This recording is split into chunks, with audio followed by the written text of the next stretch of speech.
ನೀನು ಹೇಳಿದಂತೆ ನಮ್ಮ ಮನೆಯಲ್ಲಿ ನನಗೆ ಯಾರು ಅಕ್ಕ ತಂಗಿಯರೇ ಇಲ್ಲ. ನಮ್ಮಪ್ಪಗಿರೋದು ನಾನೊಬ್ಬನ ಮಗ. ನಮ್ಮಪ್ಪ ನನಗೋಸ್ಕರ ರಗಡು ಗಳಿಸಿಟ್ಟಾನ. ಇಷ್ಟು ದಿನ ನಾನು ಅದನ್ನ ಡಬಲ್ ಮಾಡಿಟ್ಟೀನಿ. ನನ್ನ ಹತ್ರ ರೊಕ್ಕ ಐತಿ, ನಿನ್ನ ಹತ್ರ ಬ್ಯೂಟಿ ಐತಿ. ನನಗೂ ಸೊಕ್ಕ ಐತಿ, ಒಂದೇ ಒಂದು ಸಲ ನನ್ನ ಜೊತೆ ಮಲಗತಿ. ಪೋಷಕಾಂಶಗಳನ್ನು ಭರಿತಿರುವ ಬಣ್ಣ ಹೆಣ್ಣೆ.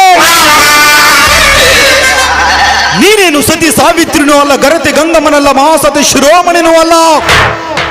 ನಾನು ಮನಸ್ಸು ಮಾಡಿದರೆ ನಿನಗಿಂತ 10 ಪಟ್ಟು ಸುಂದರವಾಗಿರುವ ಸುಂದರಿಯರನ್ನ ಸಾಲು ಸಾಲಾಗಿ ತಂದು ನಿಲ್ಲಿಸ್ತೀನಿ. ಆ ಶ್ರೀಮಂತಿಕೆ ನನ್ನಲ್ಲೈತಿ. ನಿನ್ನ ಮಧುರವಾದ ಧ್ವನಿಗೆ ನಾನು ಮನಸ್ಸೋತಿದ್ದೀನಿ. ಕಣ್ಣು ಕುಕ್ಕುವ ಈ ನಿನ್ನ ಸೌಂದರ್ಯಕ್ಕೆ ನಾನು ಶರಣಾಗಿ ಹೋಗಿದ್ದೀನಿ. ಜೀವನದಲ್ಲಿ ಮದುವೆಯಾದ್ರೆ ನಿನ್ನಂತವಳನ್ನೇ ಮದುವೆ ಆಗ್ಬೇಕು ಅಂತ ನಿರ್ಧಾರ ಮಾಡಿದ್ದೀನಿ. ಏನ್ ಯೋಚನೆ ಮಾಡ್ತಾ ಇದ್ದೀಯೇ?